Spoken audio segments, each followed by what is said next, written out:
Once you're in the world of you're the thinker, once you're in the world of you're thinking those thoughts, that's a very dramatically different experience than watching the thoughts. Very dramatically. Because not only are you identified with the thoughts, right, but you consider them to be yours, which means you're going to be self-righteous about it, right? People consider their thoughts to be theirs. They're their possessions. People consider their thoughts to be an expression of who they are. And so if those thoughts are in conflict with somebody else's thoughts, or if those thoughts are rejected or resisted by anybody else, right? The experience of the person that thinks or the thinker of the thoughts is that you're rejecting me. You're rejecting me, you're rejecting my ideas, and you have to understand something, that in the unadulterated conditioned form, people unwittingly identify 100% with their thoughts. This is an amazing thing when you stop and consider it. Even for those of us who are practicing, right? When you're practicing, even if you're practicing informally, you've been practicing formally for a while and now you're practicing informally. If you're practicing informally, you won't be, when you're aware, when you're awake and aware of what's actually going on, when you're practicing informally, you're literally the watcher of what's happening, just like when you're watching the body breathing. You're literally the watcher of what's happening, but you're not the thinker of the thoughts. You're not the physical body. This is why the teachings tell us you've got to practice your way into sanity. You've got to practice your way out of this condition that doesn't work. It's dysfunctional. It's an unworkable condition. It will produce suffering. It'll produce suffering because if you're, that's I don't use the word ego a lot here, but the idea of being an ego is that you're egocentric. That it's just like being, you're egocentric. It's like your ego has it that you're the most important character on the planet, doesn't it? Sure. Yeah. Your ego has it that you're right, your thoughts are true, your thoughts are correct, you're right, and you deserve to have what you want, and anybody that resists that or gets in the way of that, right, is going to have crosshairs aimed at them. And it's all mechanical. It's all mechanical.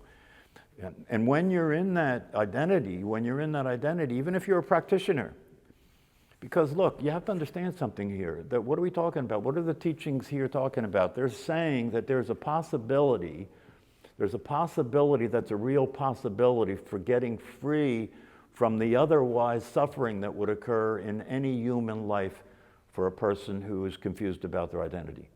There's a possibility of freedom. There's a possibility of getting free from that. And what they talk about in the Advaita Vedanta teachings is they say that one-liner, Sat Chit Ananda, existence, consciousness, bliss, existence, consciousness, happiness, existence, consciousness, well-being. That's the pure gold. That's the pure form of awareness. Existence, consciousness, well-being, happiness, peace, right? Satisfaction. That exists as a real possibility, okay?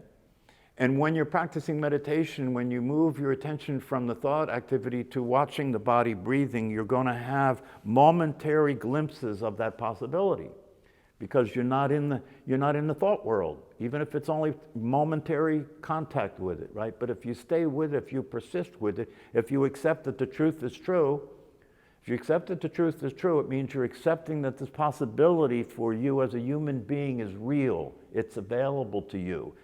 It's available to anybody that's a human being, because you are the same as every other human being in terms of your essential nature as awareness itself. So that has lived in the background, and it's been invisible to most of humanity because it has no form, right? People don't believe that something exists that they can't see, right? So it has no form. It's there all the time. It never changes. Can you see how it would be difficult to recognize it? Has no form. It's there all the time. Never changes, right? It's like the space in this room. Unless I point out the space in this room, you're not going to notice it, are you? Yeah, because it's what the content of what's in this room is what you notice, right? That's the things in the room, right? You notice they're there, I can see them, right? But the space in this room is not the content of this room, it's the space in which the content is occurring. And we don't pay attention to that, do you? We don't pay attention. When you walked into this room, you didn't notice the space. You didn't say, oh, there's space here. No, you said, oh, this is a room, there's a floor here, there's mirrors here. You looked at the content, right? The same thing is the case with understanding your true nature. You believe in the content of your true nature. The body is a physical content. I can identify with that. And since my awareness is occurring in a way that allows me to use this body as a vehicle to move around in time and space, right? Since that's the case, it seems to me it's an easy conclusion to arrive at that I must be this. Even though upon examination, upon inquiry, upon actually looking closely, upon slowing down and looking closely, it's not hard to see that's not true. You know, if you look at your hand, you don't think that's you, do you? No. If you look at your body, you can see. Anything you can see can't be what you are. Because if it's what you are, you're looking from it, not looking at it, right? And well, you can look at your body, you can see it. You can experience it as something that's occurring. You can experience your body as something that's occurring. I can feel my heartbeat. I can feel the heartbeat in the body, right? So I can relate to it as something that's occurring in awareness.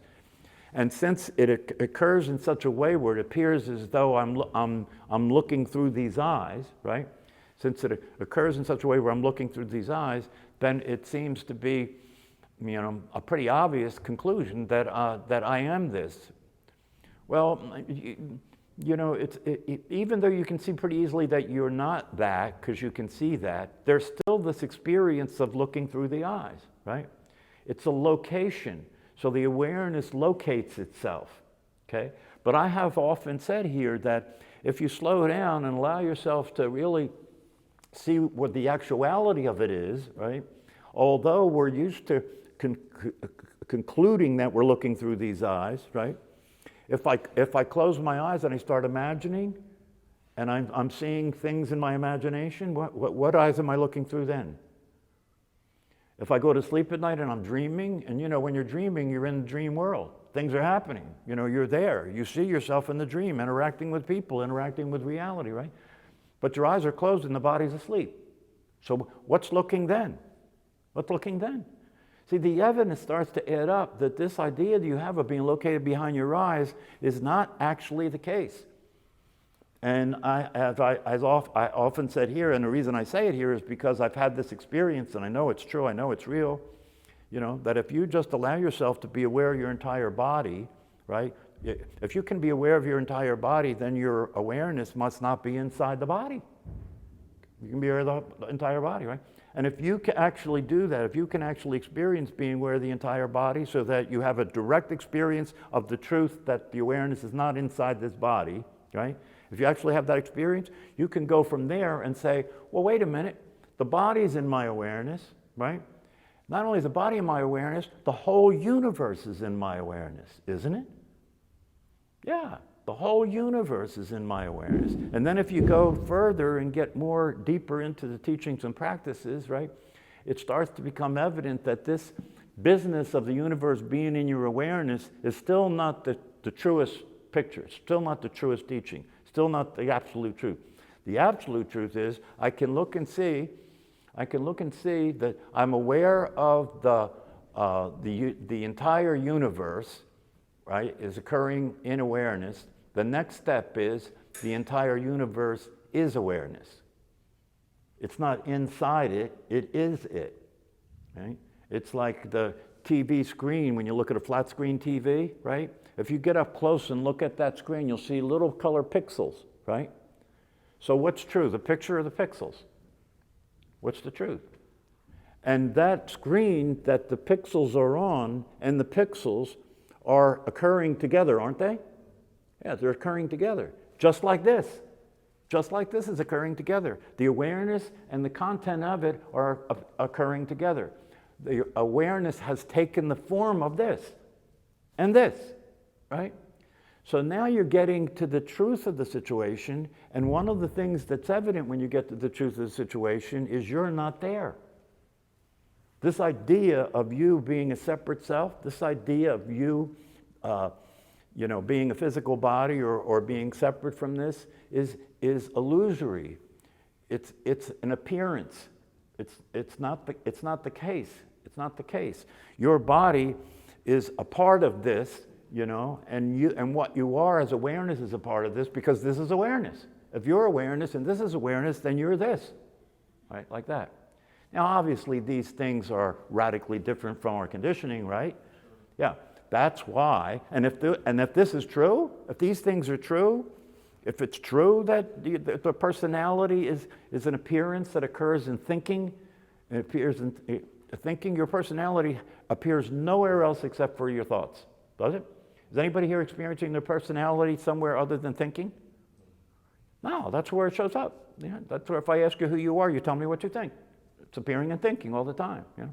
I'm sitting, I'm walking, I'm talking, I'm driving my car, right? This is as we go through the day. We don't have to break it down that way anymore. I'm thinking, I'm walking, I'm driving my car, I'm talking, I'm breathing. We don't have to break it down anymore. Now it's inferred. It's inferred. We don't have to think that anymore, right? We've identified with it so thoroughly that we're literally experiencing being it, even though it's not true. We're literally experiencing being it, even though it's not true. And the experience of being it depends on thinking.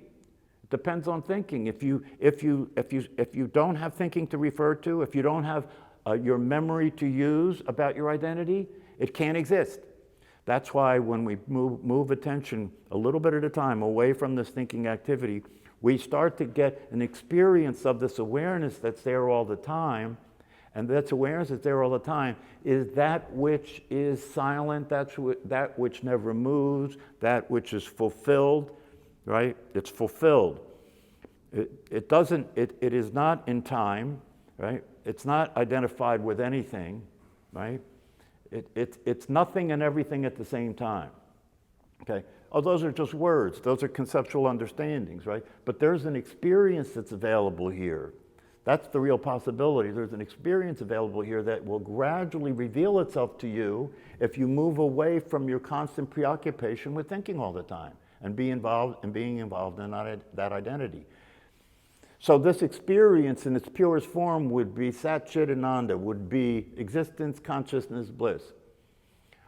But it's very important to understand that what we're talking about here is being awake, not being the experience, not being that experience purely, right? Because you can't be that experience purely unless you want to go to a locked ward.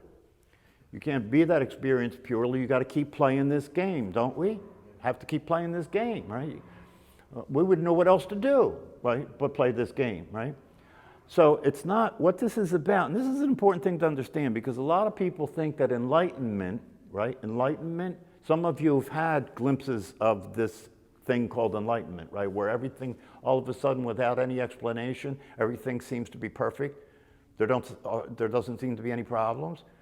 You experience this spontaneous experience of being happy and well and peaceful and satisfied, and you don't even know why. It just happened. It's a very relieving experience, isn't it? If you have that experience, there's no way you're not going to want that, right? That's about as good as it can possibly get, right? But it never lasts. I don't care who has that experience. I don't care whether it's on psychedelic drugs. I don't care whether it's just a blessing from grace, right? It never lasts. Everybody that has that experience has to return to this one, okay? So that's not the goal. And a lot of people get confused and think, oh, what I'm doing this for is I want to get that experience back. That's not the goal. Because even if you get it back, it's not going to last, okay? The goal is to be awake, which means that even if I'm not having that experience, I'm aware that it's there. That's being awake. I may be in my personality right now. I may be functioning with my conditioning right now, right? But if I'm awake, I know I'm doing that. If I'm awake, I know that the awareness is there, and I know I'm being my conditioning, and I can watch it play out in the thought process. I can watch it play out in my physical sensations. I can watch it play out in my emotions, right? But I am not stuck with it now. I'm not stuck with it now. I have the freedom to experience myself as being unlimited. I have the freedom to experience myself as being able to be a witness to all this instead of considering all this to be all there is and to be true. Right? That's a big difference. That's a transformational change, right? That's a transformational change. So through these practices, we're not aspiring to become pure awareness so that we can just experience blissful states constantly. No. What we're up to here is to be awake, so we are aware of that. We're aware of that. And because of the fact that we're aware of that, we can now practice having our personality be more like what we actually are. And what we actually are, if you study the teachings and if you get further along in the understandings, you come to the understanding that what we actually are could be called unconditional love. Why? Because if what we are is like space, if what we are never resists anything, if what we are is everything, how could you not be love? Wouldn't that mean that you have a perfect affinity with everything that exists? Isn't that a good definition for love? To have a perfect affinity with everything that exists. You have no enemies. Everybody that you meet is you. The whole world is you manifesting itself in form, right?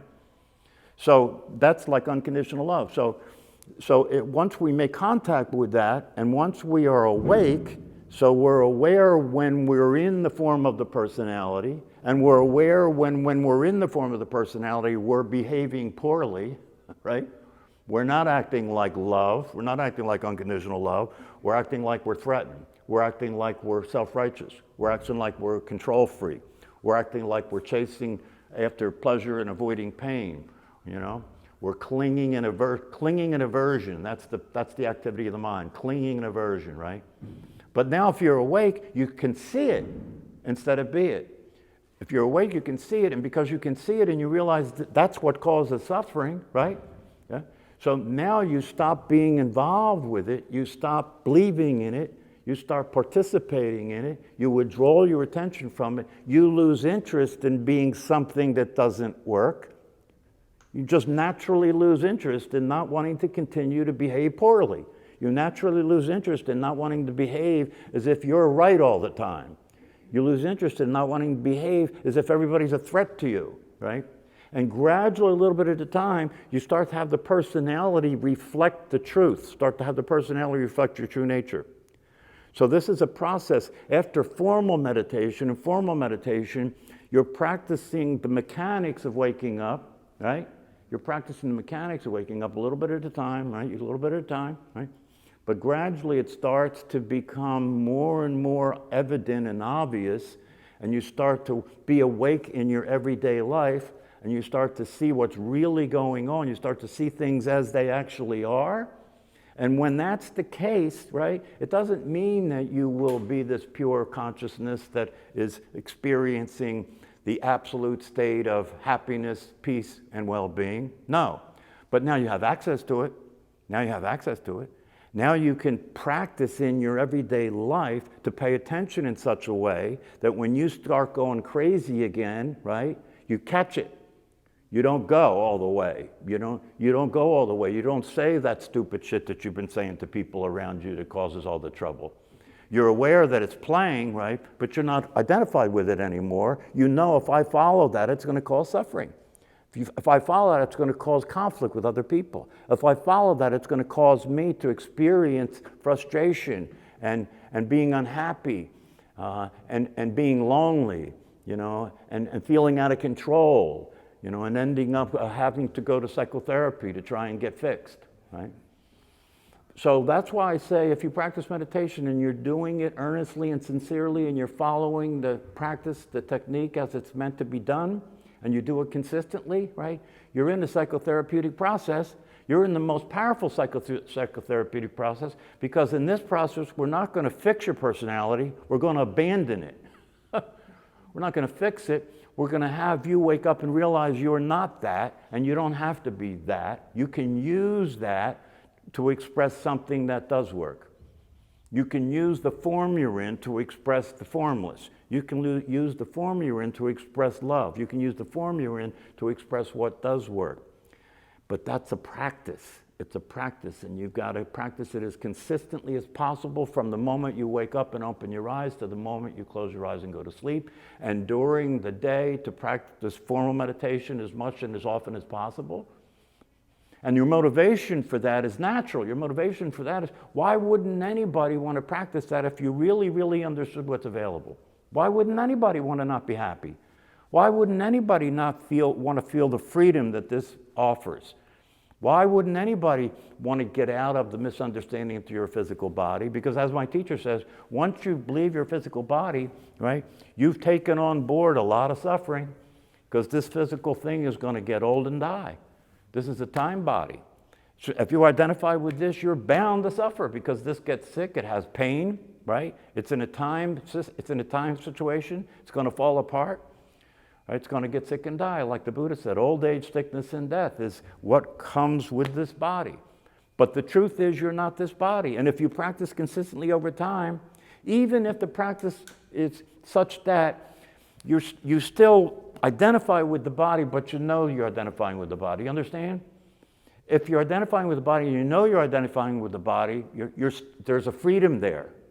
If you're being the personality, but you know you're being the personality, there's a freedom there. You're not stuck with it anymore, right? If you know you have a mind, instead of identify yourself as your mind, you're not stuck with it anymore. You don't have to live under the tyranny of it anymore, right?